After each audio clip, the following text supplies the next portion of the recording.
For 3 days, no one knew where he was.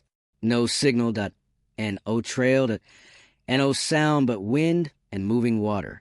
In the North Cascades, disappearance does not happen suddenly. That it happens step by step, decision by decision. By the time anyone realized he was missing, he was already deep inside the wilderness, injured, alone, and running out of time. The North Cascades are often called the American Alps, a range of jagged peaks in Washington state, where glaciers still cling to ridgelines and valleys plunge into shadow long before sunset. The terrain is steep, fractured, and densely forested. Trails vanish beneath fallen timber. Rivers carve sudden barriers across the land. Rain arrives without warning. Fog erases distance. Snow lingers well into summer at higher elevations. It is a landscape that demands respect, even from experienced hikers. Isolation here is not theoretical. Cell reception fades quickly. Rescue operations are slowed by terrain, weather, and distance. Helicopters cannot always reach narrow valleys. Trails are fewer, less maintained, and often intersect unpredictably. The Cascades offer beauty, but not forgiveness. Backcountry travel in the North Cascades has always drawn a certain kind of person, those comfortable navigating uncertainty. Long before modern recreation, indigenous communities moved through these mountains seasonally, guided by knowledge accumulated over generations. They understood the terrain not as wilderness, but as living geography, routes, water sources, safe passages. Modern hikers rely instead on maps, GPS, and experience. These tools work until they don't.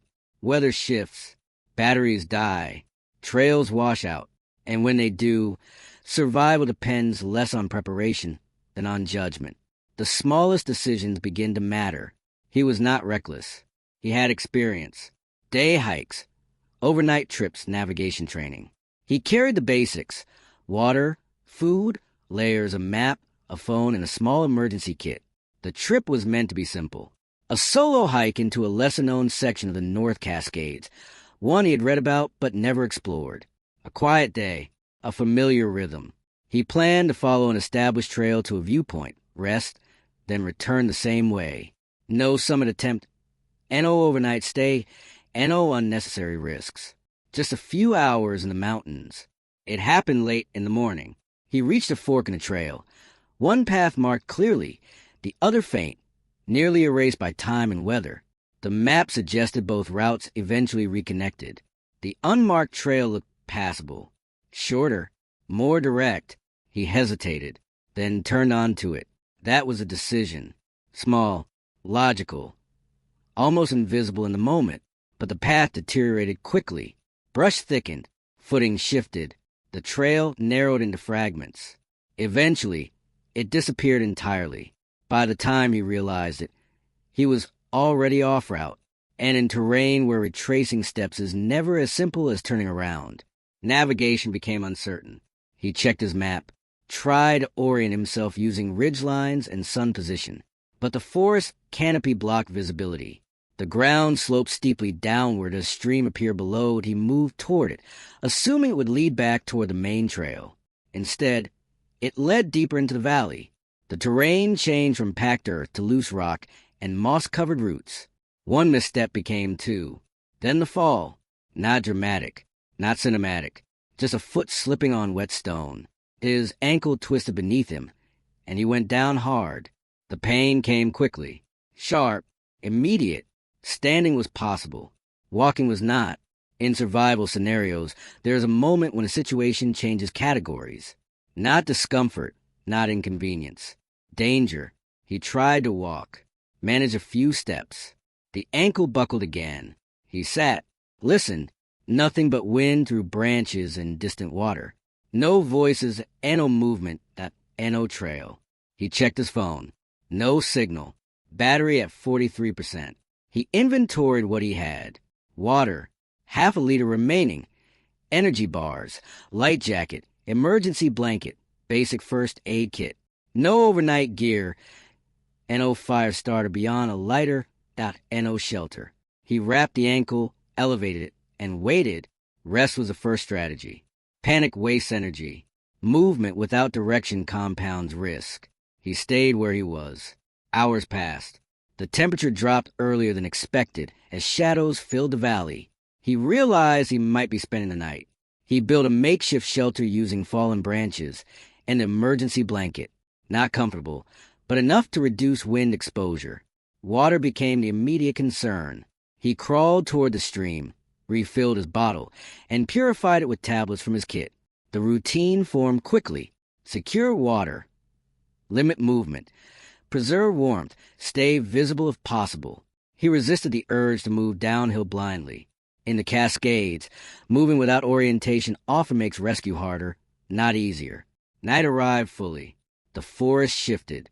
Sound sharpened. Branches snapped in the distance. Wind pressed against the trees. Sleep came in fragments.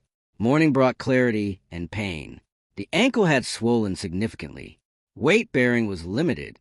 He attempted to stand, managed briefly, then sat again. He faced a decision. Stay and wait for search teams or attempt to move toward higher ground. No one knew his exact route.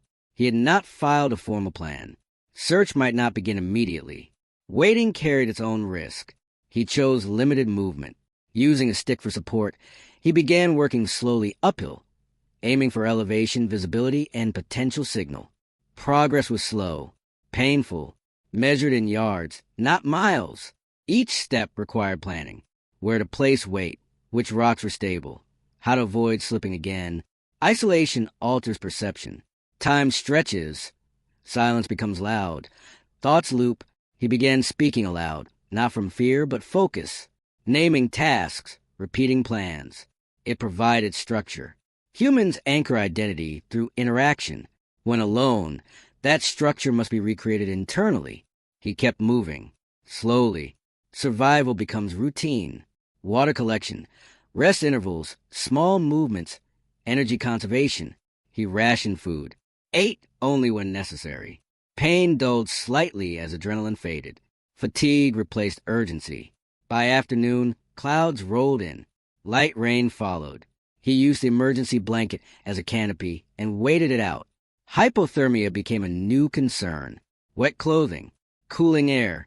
He moved when possible, staying warm through effort.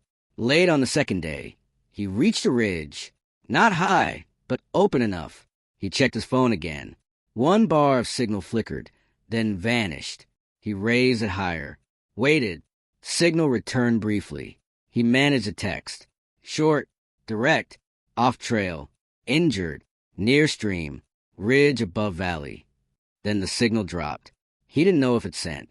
Back home, the message arrived incomplete, but enough. Search and rescue teams were notified. Weather delayed immediate deployment. Terrain maps narrowed possible areas. Time passed. In the mountains, rescue is never instant. He woke colder, weaker, but alive. He continued small movements along the ridge, staying within a visible corridor, listening, waiting. Late morning, a sound broke the silence. Distant, mechanical, a helicopter. He stood slowly, waved the emergency blanket. The aircraft passed once, then circled back. Hovering, scanning, he stayed visible. Arms raised, minutes stretched. Then a rescuer appeared at the open door. They had found him. Extraction took time. Wind patterns made landing impossible. A hoist was deployed. The rescuer descended slowly, stabilized him, secured the harness. The lift was gradual, controlled. As he rose above the trees, the scale of the terrain became visible.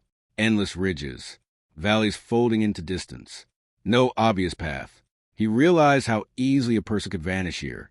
At the hospital, the diagnosis was straightforward. Severe ankle sprain, dehydration, mild hypothermia, exhaustion, no permanent damage. Physically, recovery was expected. Psychologically, the experience lingered, sleep disrupted, heightened alertness, reluctance to hike alone again. Survival leaves marks not always visible. The incident was not caused by recklessness, not by arrogance, just one decision. A path that seemed manageable, not a map that suggested connection, not a judgment made in calm conditions. In wilderness travel, consequences rarely arrive all at once. They build quietly, one step, then another, until return becomes uncertain. He survived not through heroism, but through restraint.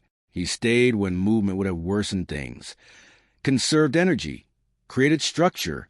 Endurance, not strength, carried him through. The North Cascades remain unchanged. Wind moves across the ridges. Rivers cut through stone. Trails appear, vanish, and reappear again. People continue to walk into them, seeking quiet, perspective, distance from the noise of modern life. Most return without incident. Some do not. Survival stories are rarely about dramatic moments. They are about decisions. The ones we make, the ones we delay, the ones we cannot undo, and the quiet determination to keep going when the world narrows to a single task. Stay alive